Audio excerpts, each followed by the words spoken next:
All right, hello again. This is Jeff Scott of Rankin Technical College. We've been going over the book by Terry Felk Morris, Web Development and Design Foundations with HTML, 7th edition. I've gone through the first chapter, which was kind of an overview of things that will be discussed and a little bit of the history of the web, etc. And now in Chapter 2, we're going to go over HTML basics. Now, it's kind of hard to read this slide. There's a lot of stuff in it. So let's quickly go over it. We want to describe, again, HTML, XHTML, and HTML5. We did talk a little bit about that in the last chapter. Identify the markup language in a web document. Use different elements such as HTML, head, body, title, and meta to code a template for a web page. Configure the body of a web page with headings, paragraphs, line breaks, divs, lists, and quotes, block quotes. Configure text with phrase elements. Configure a web page using new HTML, some of the new HTML5 elements such as header, not head, but header, nav, main, and footer. Configure special characters. We'll also talk a little bit about what are referred to as HTML entities. Use the anchor element to link from page to page. Create absolute, relative, and email hyperlinks. Code, save, and display a web page document. And test a web page document for valid syntax. So we're going to get started here by creating our first web page. All right. And again, remember the old saying, before you can run, you must learn to walk. Before you can walk, you must learn to crawl.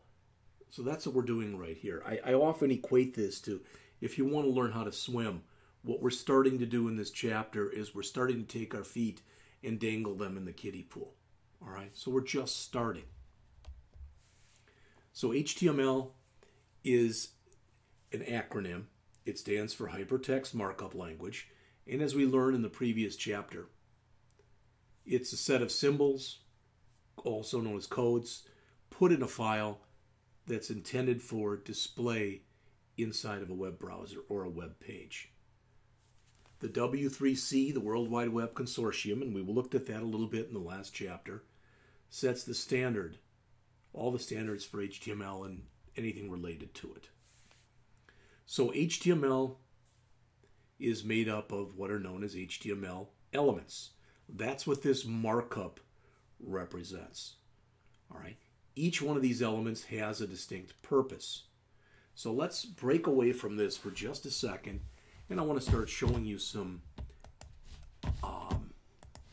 things you might want to take a look at. For instance, if I go to w3schools.com, which is a website that basically is set up, all right, and it's set up for teaching you about web pages. And if I come down here, you'll notice that I've got a bunch of HTML, Learn HTML, JavaScript, a lot of the stuff we're going to be talking about in this class. But if I go over to here and I go over to tutorials and I click the, you can see how it lights up, but if I just click right there, it says, oh, look, Learn HTML. So I'm going to click right there. And there's an HTML5 tutorial. So again, this particular website, and I'm going to put this up here, make it a little big so you can see what it says. That website that's right there, hopefully you can read that all right. Make it a little bit bigger. I don't want it to flow off the page. But there you go. So if you go out to w3schools.com/html/default.asp, all right, you're going to get to an HTML5 tutorial. And it's going to talk about just a lot of things. All right.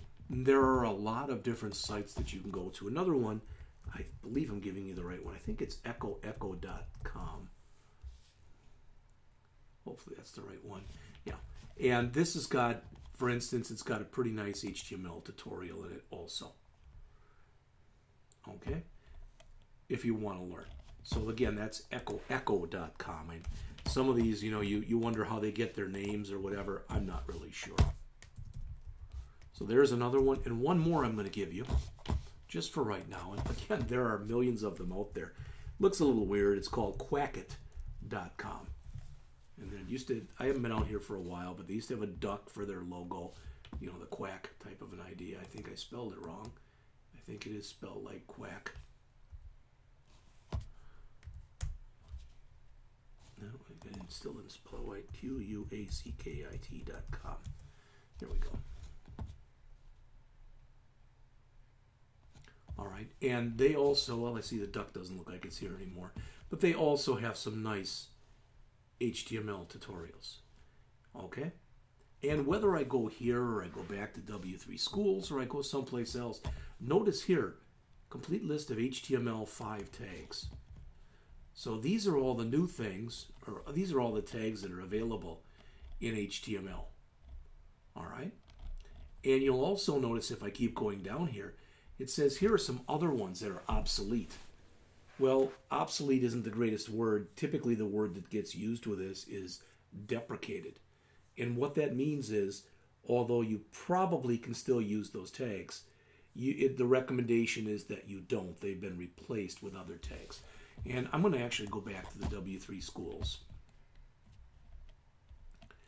And I'm going to, in fact, I'll just come and type it in right here. HTML tag list. One of these is going to give me w3schools.com. And I think it's here, but we'll find out. There are all your tags. What you'll notice if you look at this is that some of these are grayed out. Those are the ones that were listed over here as being obsolete. Some of them have got the little 5 by them, which means they're a new tag in HTML5.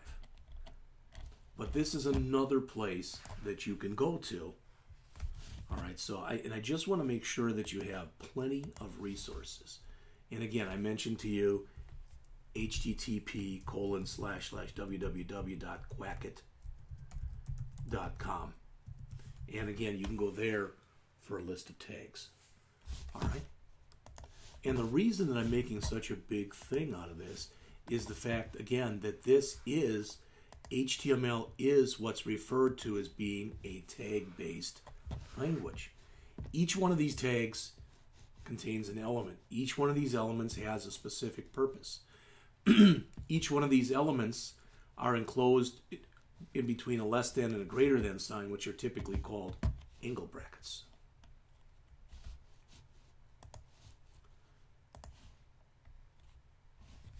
So HTML5 is the newest iteration of this.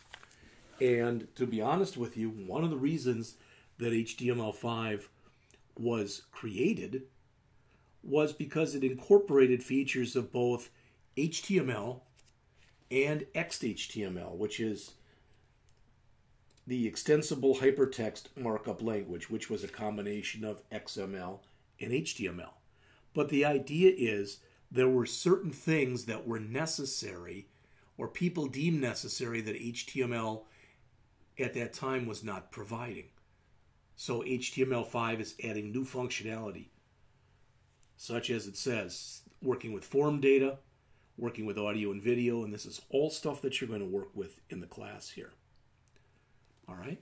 Now on page 27 of the book, before we get on and talk about document type definition, which is DTD, there's a page there, right in the middle of the page. It says, what kind of software do you need for this? Okay. And at a minimum, you need some kind of editor. You can get very sophisticated editors. In fact, some of them are built into things that are called IDEs, or Integrated Development Environments. All right? But I'm going to use something that's very simple for this class. Now, I'm not going to use Notepad, which is what I've been using here. That's a little bit too simplistic. But I'm going to use kind of a successor or whatever to it, and that is called Notepad++. All right?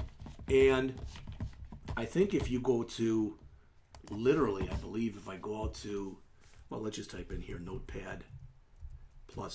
It's a free download. All right? So it's notepad++.org. It used to have at least a little alligator or bug on it. There it is. And you can download it for free.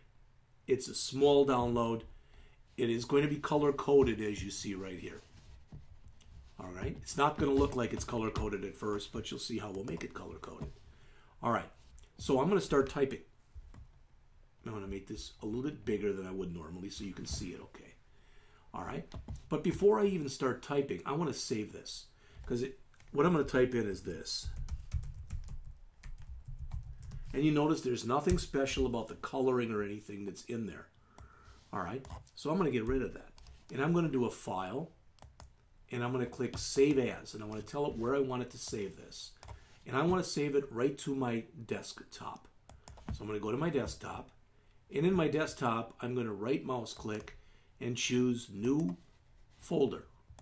And I'm just going to call this Chapter02 because this is my work for Chapter 2. Hit Enter twice. Now it's going to save it into that folder. And I want to save this file. And people get used to typing in here index.html, which I can do. But sometimes when you type that in, instead of saving your file as index.html, it saves your file as index.html.txt because it thinks it's a text file that you want to create. Well, I don't want it to be a text file, so I'm going to use that index.html, but I'm going to put it inside of double quotes. So double quote index.html double quote. And I'm going to hit Enter or Save.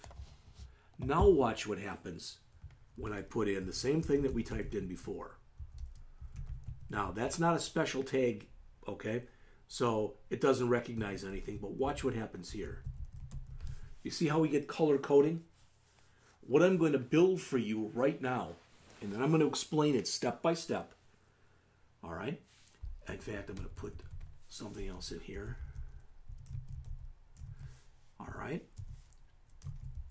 I'm going to build a template that we can use to create HTML files with.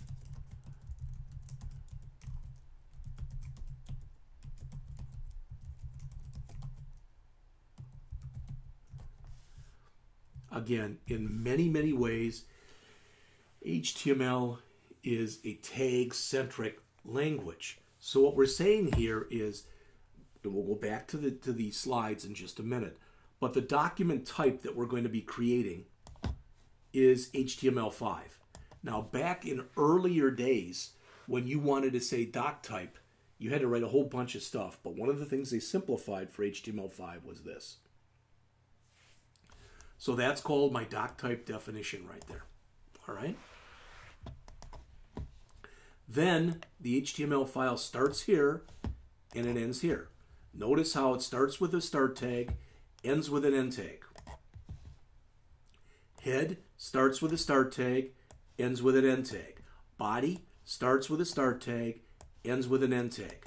And with the head and the body, notice that they look exactly the same, the start and the end tags, except the end has a backslash before it. All right? So what we're saying here, this is our document type definition. This is our HTML tag. And what we're saying is the language that we're using to create this web page is English. All right? Next, we're going to have what's called our head section. And the stuff that gets put in here is all the stuff that doesn't appear on the web page itself, but it's stuff that the browser needs to do its thing. What does that mean? Well, if I save this right now, okay, if I save this and I tell it to run it right now in the browser, it's going to be an empty page. I haven't put any stuff in it yet.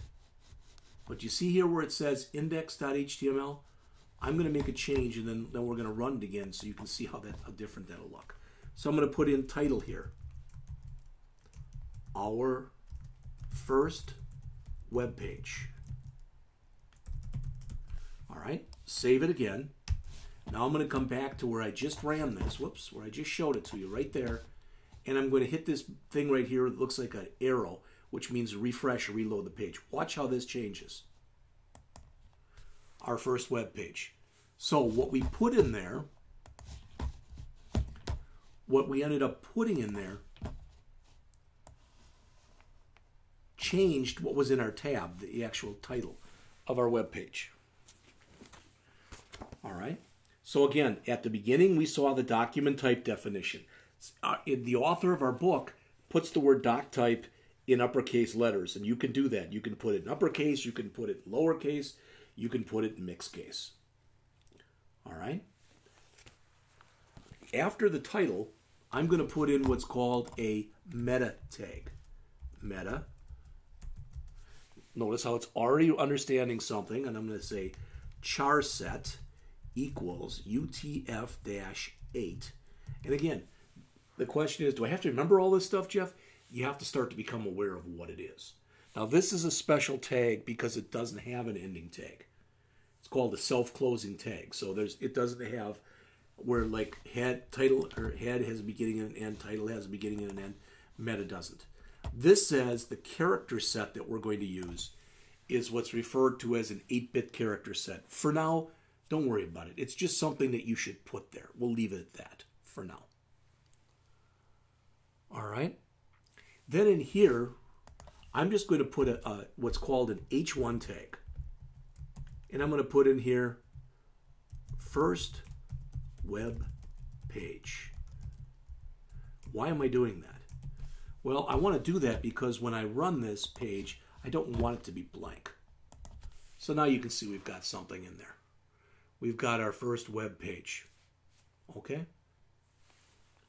What I'm building here, FYI, this is what's called a template. Now, I'm not going to have that at the beginning of all my web pages, and the title, of course, is going to change. But the rest of the stuff that's in here is all stuff that I can put in every time I create a new web page. So again, we had that doc type, and then we have the HTML element. That indicates that the document is going to be an HTML document. All right? The lang equal en, that's called the language or lang attribute. It further describes the function of our file. It says that this is the language that we're going to be using in here. Again, indicating that we're using English. Then we have our head section, and again, this is for all the stuff that does not appear on the web page itself. Then we've got the body section that is for stuff that appears on the web page itself. And this is our ending tag. What if I wanted to remember all that stuff, but it just seems like way too much to remember? Okay, it's just too much for me. Well, then I can actually come in here and I can put in comments. I'm going to put comments in just about every one of these lines, before every line, so you can see what's going on here. All right, they're going to appear in green. Comments have to start with a less than sign, an exclamation point, and a minus minus. Notice how everything turned green? So I put in my comment here, and I'm going to say HTML tag with lang attribute. Then I have to end this with a minus minus and a greater than sign. So I'm going to just comment the wazoo out of this. It's going to look a little funky because there's way too many comments in here. So I'm going to put in here beginning of head section. And then down here, I'm going to put end of head section.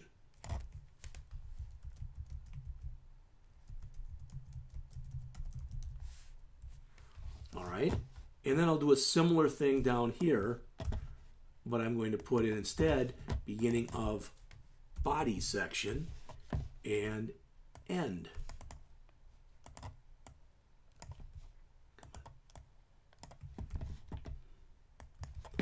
Of body section.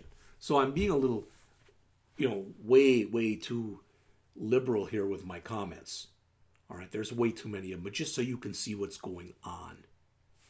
I can come back in here and do another one here, and again say using UTF-8 character set. Now, let's say that you've listened to me do this and you want more. I'm not giving you enough information right now, and I want to get some more. Let me just tell you, you probably have heard this if you've talked to anyone who works with computers, but Google is your friend. So for instance, if I wanted to know what this means, that thing right there, I would literally just grab all of it. All right, I don't need the brackets, but you could even put the brackets in, it wouldn't hurt. And I'm going to come over to here, and I'm going to literally just paste it into my browser and hit enter. And there, HTML meta char set attribute from W3 Schools. So they're explaining in here all about it. What this says in English is that we're going to use what's referred to as the Unicode character set. We'll talk about that more in a different lecture, so you don't have to worry about it right now. But, so again, in here, we've talked now about the DTD. That's the way you used to have to write a DTD. All this stuff.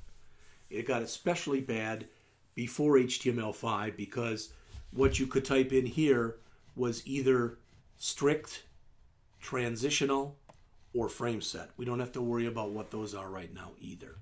But now, instead of typing in all that garbage, you only have to type in this. Again, although the author says it here and shows it, the word doc type in uppercase, I like to take all of my tags, and I mean all of my tags, and put them into lowercase. All right? So here's that, pretty much that template. It's on page 28 in the book, and it's pretty much what I typed in for you, except I added a boatload of comments. So again, the head section contains information that describes the document, but it does not appear on the page itself. The body section contains the stuff that does display on the web page itself. So what they're showing you here is, notice title, my first web page. That's what's going to end up appearing up here. Okay? And that meta element does not appear on the screen. The only stuff that appears on the page itself is what's within the body tags. What's within the body tags are hello world, so there it is. I will tell you too, before we go on and look at these different heading levels, that it's going to be of paramount importance that you read every chapter. And ideally, you're going to read every chapter before you get into class and the instructor starts to lecture on the chapter. The only way for this to make sense, anybody and everybody can do this if they have the desire and the perseverance. It's our job as instructors to give you the ability to harness those and work together on it, but you have to want to do it. All right? Now, what you see in here is these are called H-level headers. And notice they go from 1 to 6, and as the number goes up, the size of the header goes down. And what do I mean? Well, I already showed you one of them in the thing that I put in here. H1, first web page. I'm going to change that from H1, first web page, to this is an H1 header. All right, so I've changed that to this is an H1 header. Let me hit enter a few times just so you can move that up on the page. So I'm going to save that, and that'll change as soon as I refresh my browser. This is an H1 header. So I'm going to copy that line 6 times. And I'm going to change it from H1 to H2. Oops. 3, 4, 5, 6, 6, 5, oopsie, 5, 4,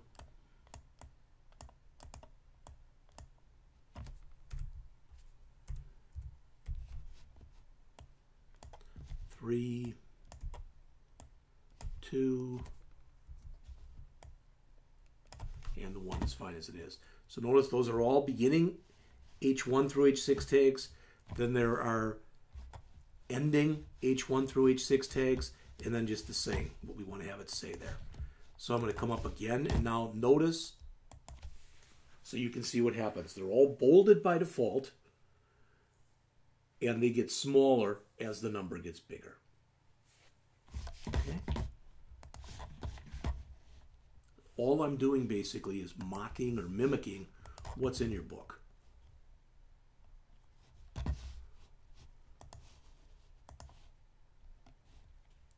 All right. Quite often on web pages, you have paragraphs. Okay? And paragraphs, as it says, group sentences and sections of text together. And paragraphs are the first thing that we're talking about. Actually, so are the H tags, but they're called block elements, which means there will be an empty line before them and an empty line after them. Now, if I want to, I can come in here and create my own paragraph tags. Okay, so I can come in here, we can put a space in there, and I'll put in, this is my first paragraph. And I could put another one in here that says, this is my second paragraph. And you'll notice once I put those in there, okay, and I refresh, there's my first and my second paragraph. All right. Sometimes I don't want to have to type in all that stuff. It's just too big a pain. Or let's say that I want to, I just want some temporary text in here. So I don't want this. I just want some temporary text. Let's say that I wanted to put in here, I don't know, 3 paragraphs. I can go out to a website that is called Lipsum, lipsum.org. Sounds like a little weird, but it's from the lorem ipsum. If you forget this site, just type in loremipsum.org, but it's lipsum.com is what you want. And explains here that this is just some garbage text. But if I come down here and I come down and I say, you know what? I want you to generate 3 paragraphs of this garbage text for me. All right? And I hit enter. There's my 3 paragraphs. All right? Now there's a problem if I grab those 3 paragraphs and just paste them in here. First of all, you can see they're not formatted really at all, but it's even worse than that. If I save this, since I did not put in any paragraph tags, they look like that. All 3 of them run together. The system doesn't know when one starts and one ends, so I have to let it know. So I come in here. How do I let it know? Well, I like to have my P tag on its own line. And then on the next line, I'm going to start putting in this stuff. And I'm just going to set it up so, again, it doesn't matter where I'm hitting enter here. Where I do it, it doesn't matter. I'm setting it up so I can read all of it on the page. That's what I'm looking for.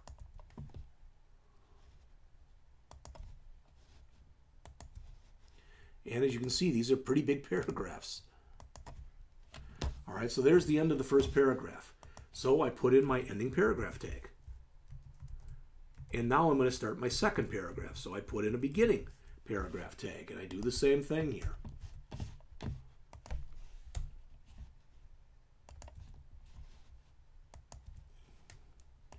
What you'll notice when I get done, because I'm going to do all of it, and then we'll go back and take a look at it. There's going to have a lot more form and substance to it once I finish up.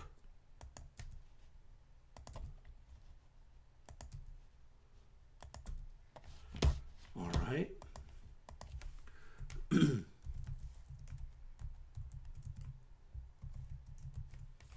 And then finally my third paragraph.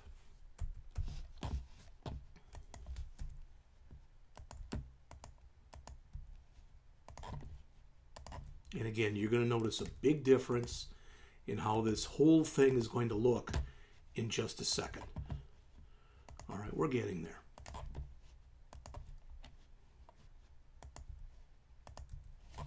All right, finally I want to end my last paragraph. So you saw how it looked right here. Now that it's been formatted with P tags and I refresh, there I have 3 paragraphs. Don't worry about how far it's pushed over and if I want to bold something, or that's all stuff that we're going to learn as we go on in here. All right, but I've just shown you P tags. So again, I'm just trying to keep up with what's in the book. All right, what if I want a line break? What the heck does that mean? What's a line break? Well, what if I wanted to put in here, I want to put in a new paragraph here, and I wanted to put in this paragraph is on, and I'm going to hit enter, 2 different lines. Okay? So I come back, I just put that in, and I refresh. But it's not on two different lines. So what's going on here? Well, I'll tell you what I'm going to do first of all. Because now you know how to do this. I'm going to go back, and where I put all this stuff in here, I'm going to now comment out all those H tags. I don't need to see those anymore. And we now know how to comment all that stuff out. So those are now commented out. So you'll notice if I run this again, a little bit easier to see now. Okay? And I really don't need these 3 paragraphs here anymore either. So I'm going to comment those out. Again, you know how to do this.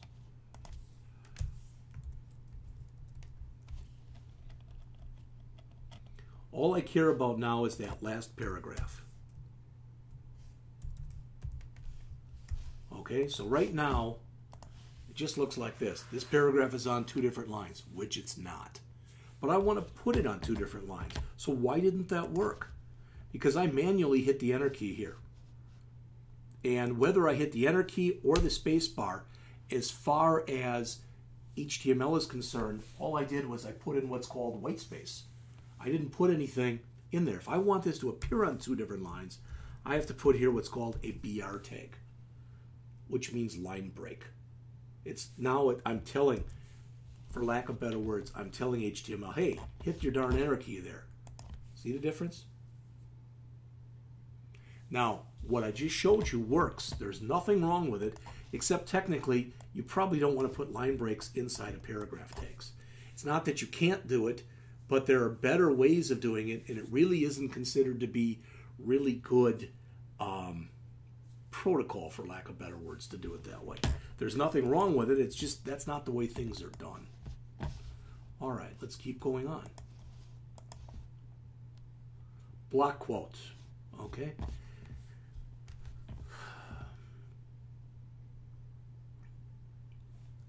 So let's see. What I'm going to do is I'm going to come here and I'm going to type in Einstein Insanity quote.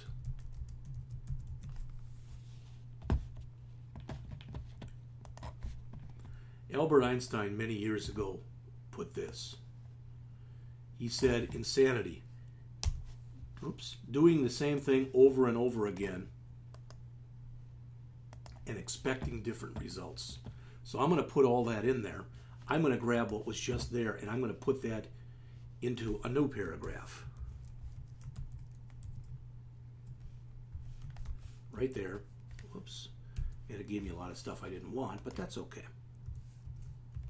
Again, I don't need this paragraph anymore, the one that says it's on 2 different lines.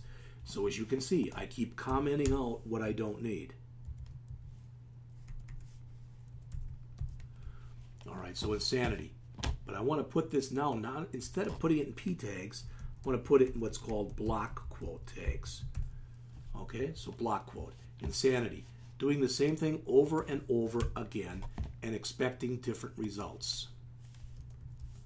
Albert Einstein. That's all I actually want. I don't want any of the rest of this stuff that's in here. All right, and now I want to end my block quote.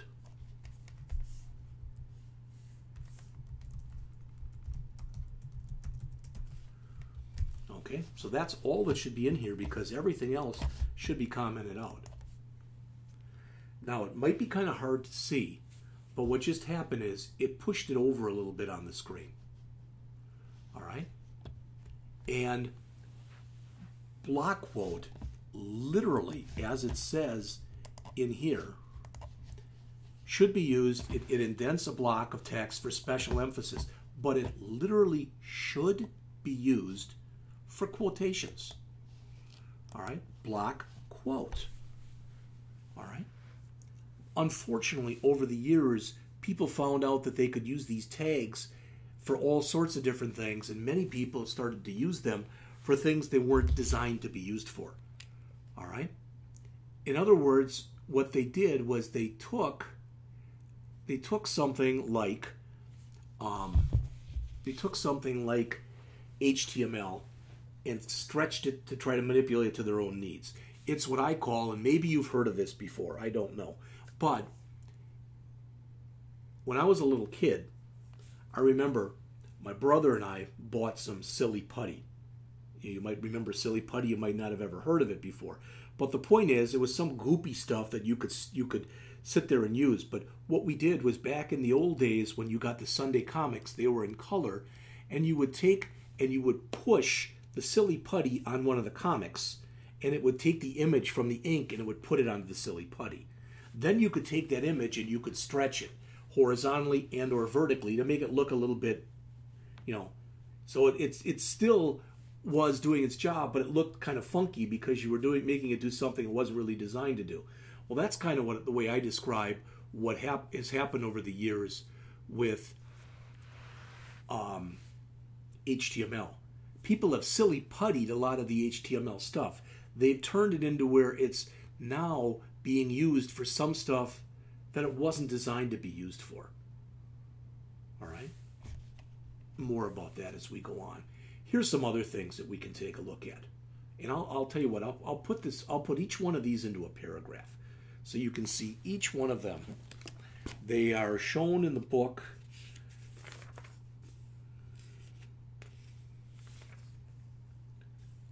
Let's see, I'm jumping ahead. I've already gone ahead a little bit, so I'm all the way up to page 39 on the bottom of the page. All right.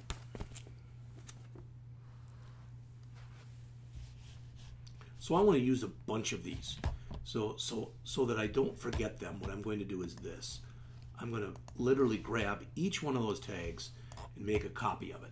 So I need a B tag. I need a M tag. I need an I tag. I need a mark tag. I need a small tag. I need a strong tag. I need a sub tag. And I need a soup tag. Okay? So I want to grab each one of these. Grab all that here. I'm going to copy that to the clipboard.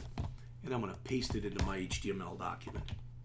First, I don't need this block quote anymore. So again, I'm going to take and comment out all of that stuff. Now I'm going to start a new paragraph here.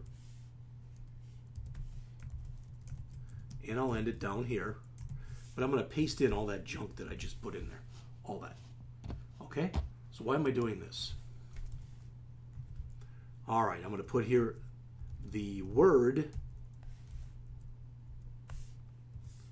bold should be in bold. All right. The word emphasis, which is what M stands for, should be in italics. The word I, which is the old word of way of italicizing, should also be in italics. All right. Remember, when I'm hitting enter here, you might say, well, why are you doing that? Remember, hitting enter is just like hitting the space bar. The word mark is marked up text. The word small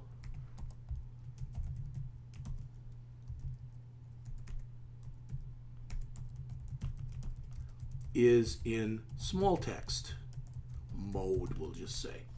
All right, so I've done all these. And there's 3 more I have to do yet. The word strong,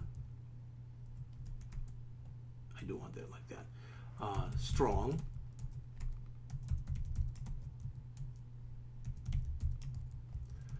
should be bolded.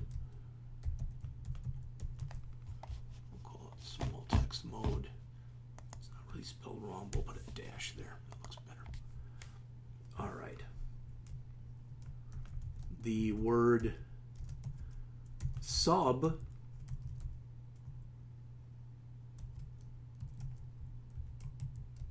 is in subscript mode. And finally, the word soup is in superscript mode. I should say is in, not in. All right. So I put all of those in there just so you could see them. Let's run this, and after we run it, we'll come back and we'll take a look at each tag individually. So there it is. Well, you can see it looks kind of bad because I've got it all together. Bold, it's bolded. That's an emphasis is in italics.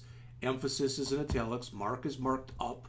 Small, that's littler. Strong is also bolded. Sub, you can see where it's down below. Soup, you can see it's up above. And remember, if I wanted to, I could go in at the end of each one of these lines, I could put in a BR tag, which would make this much easier for me to read.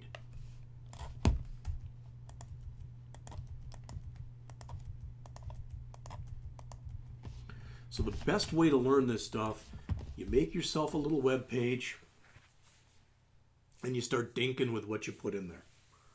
That's the best thing I can tell you. All right, I think I can make this a little bit bigger font, so hold on a sec.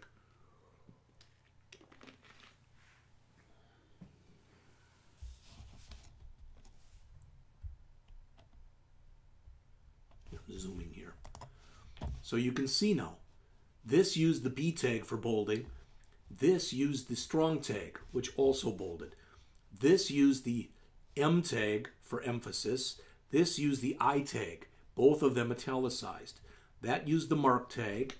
That used the small tag, and it's a little hard to see, but it is smaller font. That's the subs tag for subscripting. That's the soup tag for superscripting. So what you see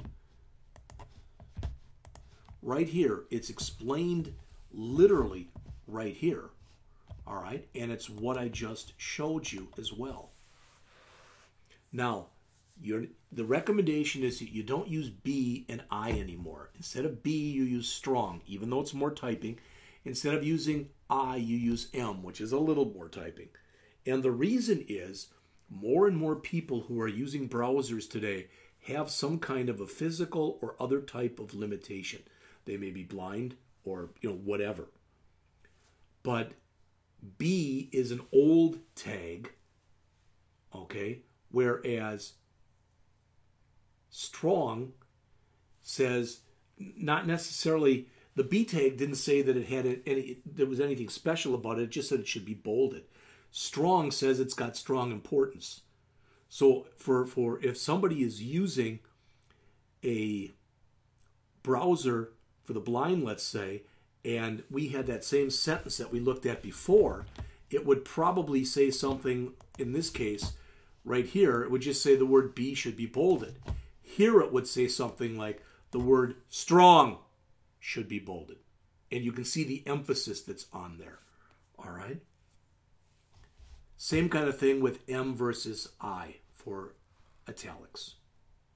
All right, they're the newer type of tags. Now, hopefully the other ones that are in here are self-explanatory. All right? And these aren't all the tags, okay? All right, proper nesting. If you are following along, I'm up to page 40 in the text.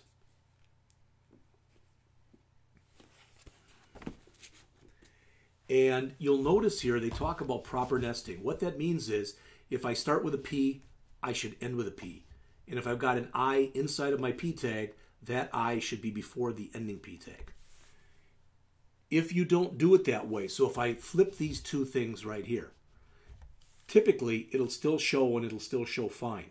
But later on, what we're going to look at is you'll want to go in and do what's called validate your web page. And if you have your tags in the wrong order, in other words, if you have a nested tag that's nested at the beginning but not nested on the end, the validator will find that to say that it's wrong. All right, let's take a look at the three different types of lists that start on page 40 and go on for the next couple pages. All right, and the way I'm going to show this to you, I'm again going to take what we have here and comment this out.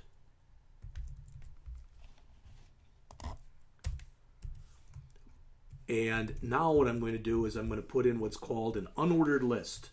And an unordered list goes inside of UL tags. UL for unordered list.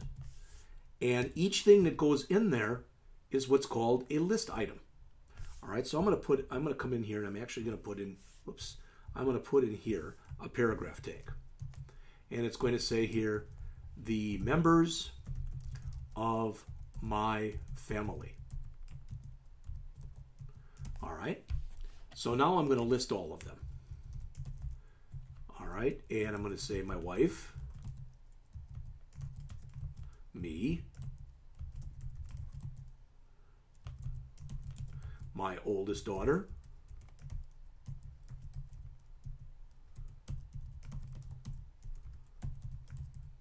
my middle daughter,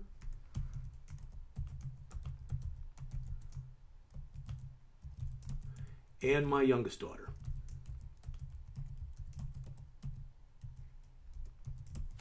All right, so why did I do that? Well, it's easier to show you. Notice the members of my family. That's an unordered list. Now I can change this if I don't like to have the dots there. I can change it to a circle that's not filled in, or I can change it to a square that's filled in, or I can even put my own thing in there. For now, let's just leave it the way it is. All right, so where it says the members of my family, and I'm going to put here in an unordered list. All right, so now I'm going to copy all that stuff I just put in here, every bit of it, every line. And I'm going to, whoops, I don't want to do that there. And after I do that, I'm going to paste it in. You might say, well, why did you just do that? Because these are the members of my family in what's called an ordered list. So the only thing I have to do is change the UL to an OL, which changes it from an unordered list to an ordered list. And note the difference. When I set this up, I can use numbers. I can use letters in lowercase, A, B, C, D, lowercase, A, B, C, D in uppercase, or I can use Roman numerals. I, etc. in either uppercase or lowercase. All right. There's also what's called a definition list. And I'm not going to lie to you. This last one here, a description list, I almost never use this. I find this one to be kind of confusing. But ordered lists are shown on page 40 and 41, and 42. Unordered lists are on 42, 43, and description lists are on 44 and 45. All right. Description lists are typically used, typically they're used for definition lists, etc. All right, so I'm going to try to create one of those. Hopefully I'll do it right. Like I said, I don't use this one often. So first let's go in and comment out all the stuff we've been doing. All right. But I do want to copy all this. It says the members of my family. And you don't have to put these P tags like I've got them here on separate lines. I just find that it's easier when you start working with it to have it set up like this. What's going to happen is very soon you'll start to establish your own pecking order of doing things, and that's pretty much what you'll follow. All right, so the members of my family in a description list. So this will look a little bit different. All right, and when I do this, the description list has to go inside of what are called DL tags. DL for description list. So there's the beginning and there's the end. But I don't put them in LI tags. I put them into what are called DT tags and DD tags. So these will all change to DT. So I want to change each one of those.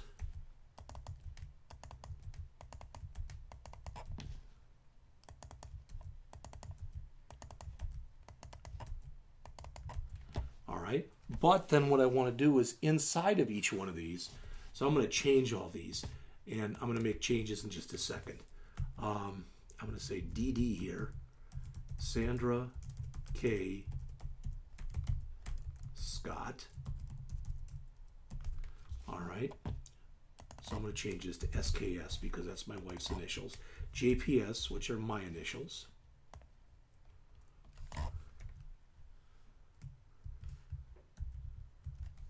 And that'll be Jeffrey Paul Scott. TFS for my daughter, which is Taylor Francis Scott. MMS for my next daughter, which is Mackenzie Marie Scott. And then finally, for my last daughter, Chloe Jude Scott, CJS. All right. I think that's set up correctly. I could have a mistake in there, but I don't believe I do. So let's come back. See the difference? See what it does? How it moved everything over. And you might say, well, yeah, it moved everything over, Jeff, because you put this here. No, I just indented here. But notice if I do move these over so they're right under them, that doesn't mean anything. I'm just doing it on here for show. And if I come back to here, it doesn't look, and I refresh, it looks no different. So that's typically what you use a description list for. Now, in the book, they do mention in here, when you're using these different tags, how you can go in and what a UL is for unordered list and LI for list item, how you create an unordered list. I already showed you that. All right. There's the stuff for the OL for the ordered list, and again, LI for ordered list. Same kind of thing. Okay. And the description list. The DL stands for description list. Technically, the DT stands for description term, and the DD, I believe, stands for description data. I think that's how they set it up. Now, in the book, they show you some more stuff. In other words, they show you if you don't want to set the in an unordered list, if you don't want to set the stuff in there to the dot, how you can change it. And there's a few other things, but it's all stuff that we're going to cover in later chapters. All right, you'll have to take my word on that. Okay, the next thing that's discussed, and I'm moving up to the slide here, and it's also what's on page 46 in the book. And what that is they talk about some special characters. What if I wanted to say this? What if I wanted to literally say on my web page here? Okay, so I'm going to again I'm going to comment this out. Okay, and comment it out again. And what if I wanted to say in a P tag, I wanted to say to bold a word, you use the and tags. Okay? Because those are the tags that you use, right? All right? So let's see what happens when I do that.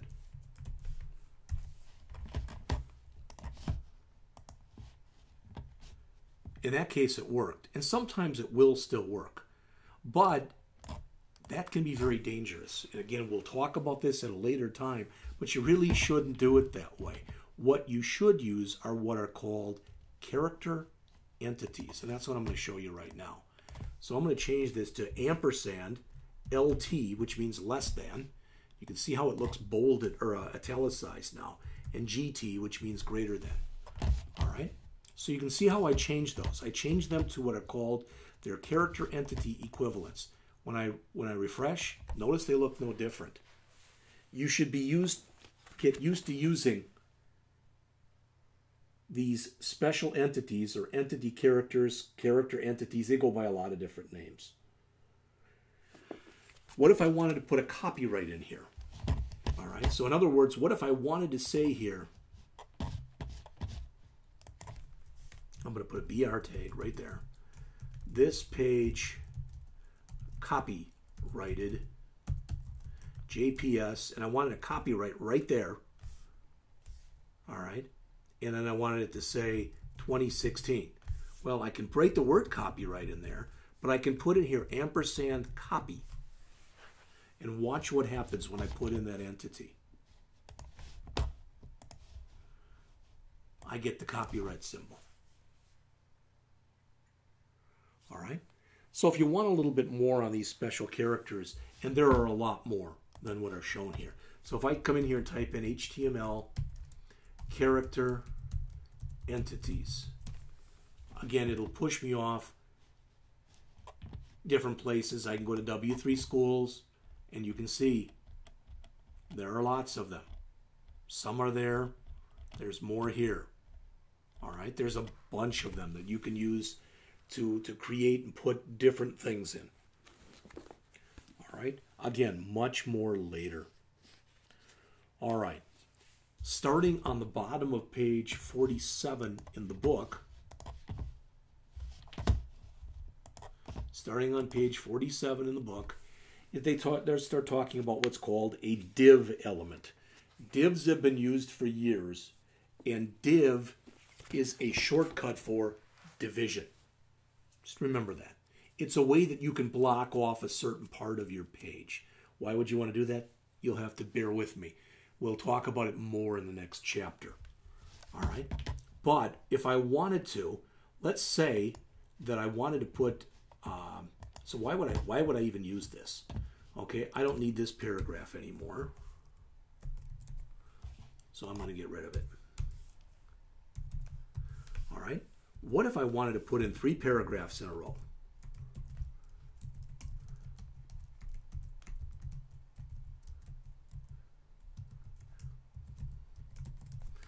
And I'm just going to copy them just to save myself a little time. So paragraph 1, paragraph 2, and paragraph 3. Okay, it's not going to look anything special at all when I bring this up. Just paragraph 1, 2, and 3. But what if later I decided that I wanted to combine the stuff in here and use these things and do what's called formatting. I wanted to format them as one unit of stuff. All right? I could do that if I wanted to, if I surrounded the whole thing in what are called div tags. So that's what I'm going to do here. So I'm going to come in here and I'm going to say at the beginning, div, and I'm going to say at the end here, div. All right, I can even give that div a name, and we'll get into that in later chapters. All right, but notice after putting those inside of div tags, this looks totally not any different. But now I'll be able to later, when I want to go in and make changes to these or whatever, I'll be able to do that as just one unit. I'm creating one unit out of these. All right, so keep that in mind. Again, these are things that we're going to go over in much more depth and breadth of coverage as we go on. Promise. All right.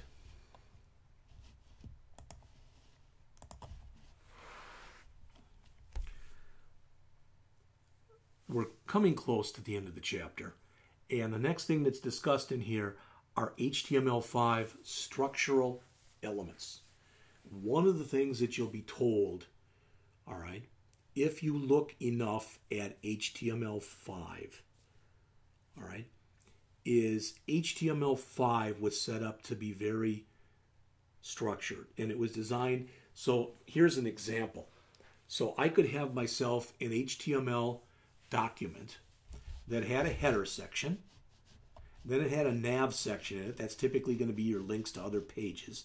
Then inside of a main section in this example, I've got 3 of those divs that we just looked at. And then we've got a footer at the bottom.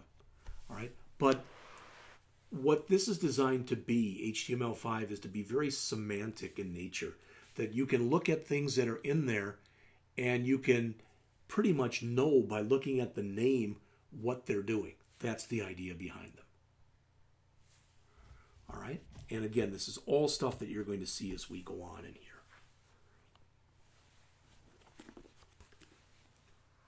So the structure elements include the header element, and the purpose of that is to contain the headings of either the web page or an area of a document. The nav, which contains a section of navigation links. The main element, which contains the main content of the web page. And the footer, which contains the footer content of the web page. Now, they give you an example of this, and this is the kind of thing you're going to start with. Remember, again, you've got to learn to crawl before you can walk, before you can run. So we're going to start with something real simple that looks like this. All right? Jumping up to page 50, they talk about the anchor element, which is used with hyperlinks. So, in other words, if I wanted to say, first I want to show you the wrong way of doing this, okay? Then I'll show you the right way. Okay, I'm going to grab my div that I just put in, and again, I'm going to comment all of that out. And I'm going to put in a new paragraph here that says,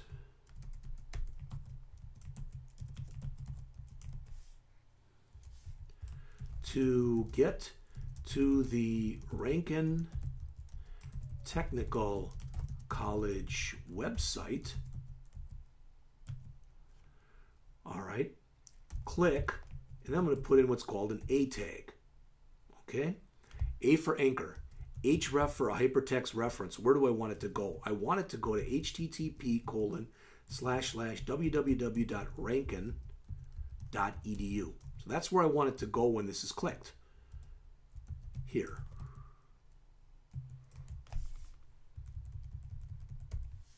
All right. And again, this is going to look kind of ugly, but just bear with me for a second. I want to even explain to you why it looks kind of ugly. All right. You might say, well, there's nothing wrong with that. To get to the Rankin Technical College website, click here. Click there. Do I go to the Rankin Technical College website? I'm not going anywhere now. Oh, wait a minute. Rankin. Yep, I'm there. All right. Well, you should never say things like click here. All right. But what I want is the Rankin Technical College website, right? So I'm going to change this to get to the, and where I've got that A and the href, etc. I'm going to copy this. I'm going to cut this.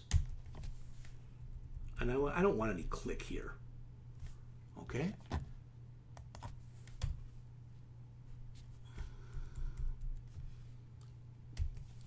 Notice how it'll look different in just a second. So let me save this. All right. And now you can see what it looks like right now. There. Okay? Now look what I changed it to. So what's highlighted is literally where I want it to go. That's the way you should write a web page. Don't ever have things in there that say click here and to do stuff like that. You just don't. All right? Okay.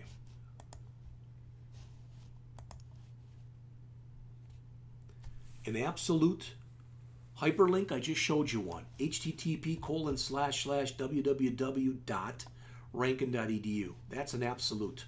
That's a link to a different website. If I'm in a website and I want to go to a different page in it, that's a relative link. So it's relative to where you currently are. So an absolute link starts with HTTP. A relative link does not. You can also do something like this. Oops. So if I highlight this right here, I'm going to highlight that line that they put in there. Okay, and I'm going to go back to my web page. Again, I keep commenting out the stuff I'm not using any longer. And I'm going to put in a new P tag.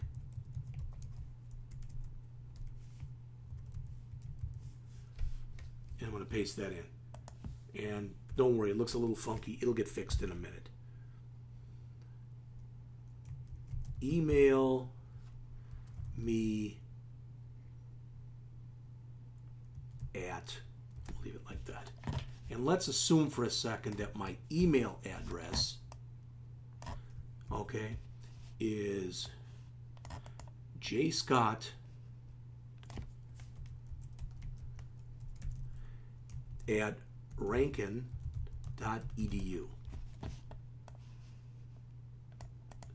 So that doesn't say edu.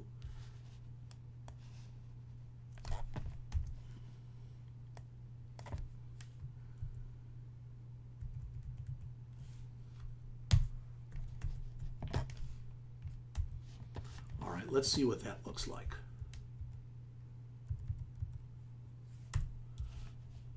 So I'll save. Always make sure to save. Save often. All right, so email me there. But notice when I take my mouse, I'm going to put it over this and watch what happens down here. Is it's telling me, well, it should be telling me there and it's not showing. But what it should be trying to do right there, when I click that, is it should open up a mail session, unless I didn't do it correctly. All right, so let's go back and check and see whether I did it correctly or incorrectly. Ahref mail to, that actually should be okay.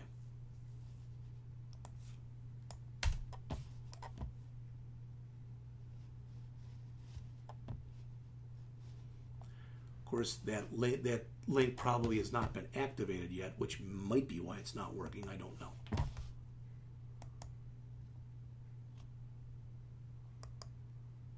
Oh, it's trying to do it now. So it comes back, and if it says, let's open it in a new window.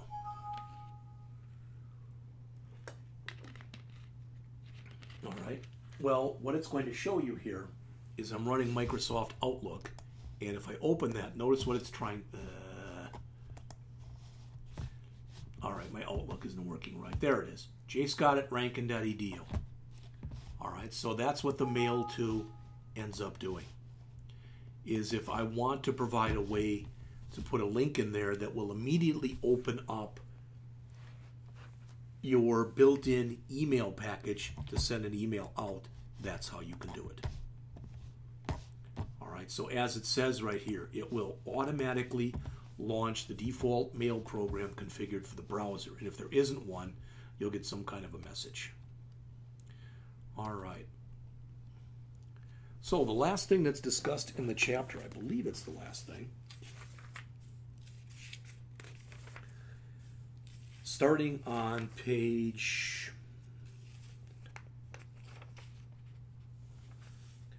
58, is how you validate your document. Well, let's look at our document that we've written so far. Now, most of it is commented out. I think you'd agree with that. So all these things that I put in here that I've commented out, I'm going to uncomment them right now, except for things like beginning of section. So I'm going to take all these things that I've commented and I'm going to uncomment them, every one of them that I can find.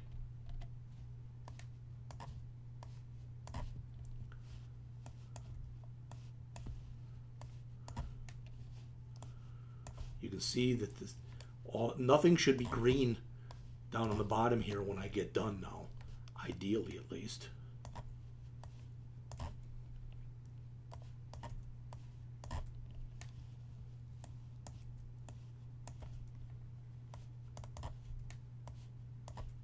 I'm almost there.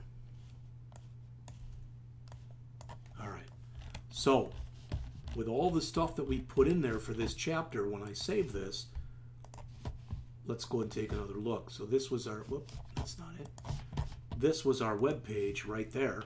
Now our web page has changed so it looks like this. So this is all the stuff that we added for this particular chapter. All right. And what I want to do is I want to know if the stuff I put in there is syntactically correct.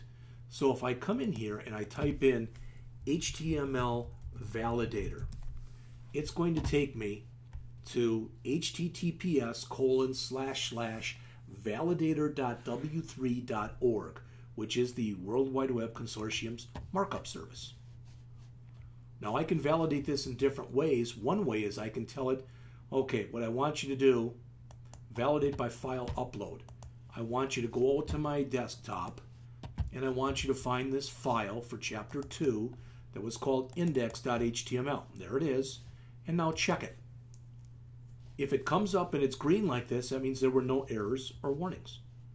Well, that might have been kind of hard for you to see or understand. So where it says File, I'm going to go where it says By Direct Input. Notice there's a box in here, and I can type whatever I want, or I can grab all this.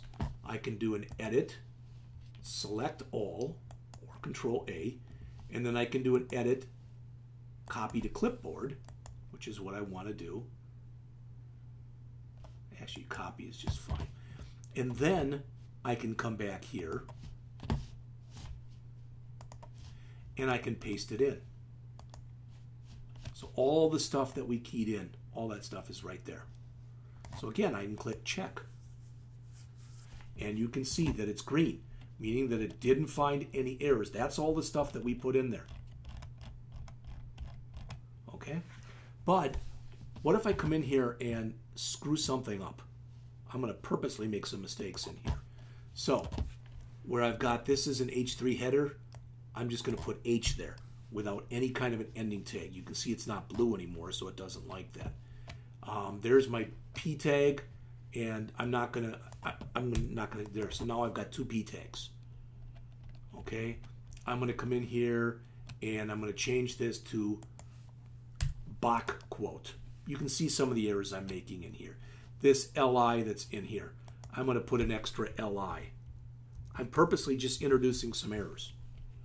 All right. This div tag, I'm going to type dav in there instead of div. So you can see some of the errors that I've made here. I don't need those blank lines anymore. So I'm going to save it again. I'm going to do another edit, select all, edit, copy, and I'm going to, again, go back to where I was right here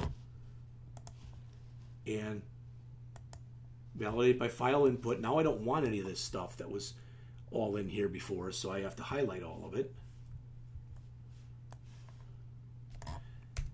So now it's empty. There's nothing in there, and I'm going to paste in my stuff. Now there should be errors. All right. So when I start going through here, notice it's found errors. I've got a tag that just says H there, and it doesn't know what it is. I've got a beginning H4 tag, but I never amended my H3 tag because that's this tag here. I wrote Bach quote, and it doesn't know what that means. I wrote dav instead of div, so it doesn't know what that means. So you can see there are errors. So when you are validating your document, you are validating it for syntactic correctness. There's the validation tool right there. Again, it's at http://validator.w3.org. So this chapter was an introduction to HTML. This is stuff that you'll be using over and over and over again. Now, one thing you may or may not have noticed, let's fix this one back up and try to see if I can find all of my errors. All right, so that's got to be an H3. So, I can change one error. Then I can go back to here and run it again if I want to. And I can keep doing that. But it'll take some time, and I don't really feel like taking that time right now. So let's put in that one again. That's got to be block quote.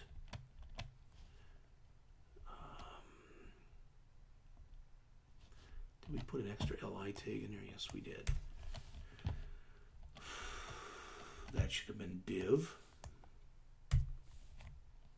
And I think that's just about everything. So again, edit,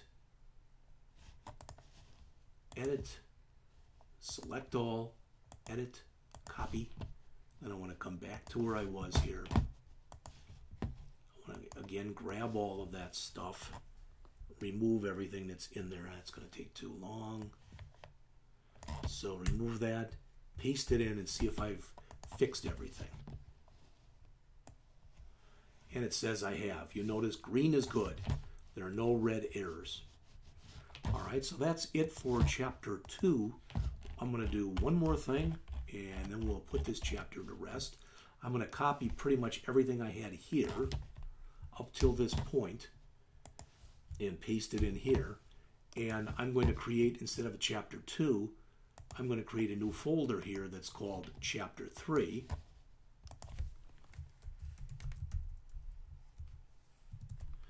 And again, I'm going to save this as index.html. So we can go on. So this will be our second, well, not spelled very well, web page. All right, and I have to put my last HTML tag in here. All right, so you'll notice that the only thing that'll have when we start running this, our second web page, because there's nothing in here yet. So in the next chapter of the text, oops, did I already close chapter? Yes, I did. In chapter 3, which starts in your book on page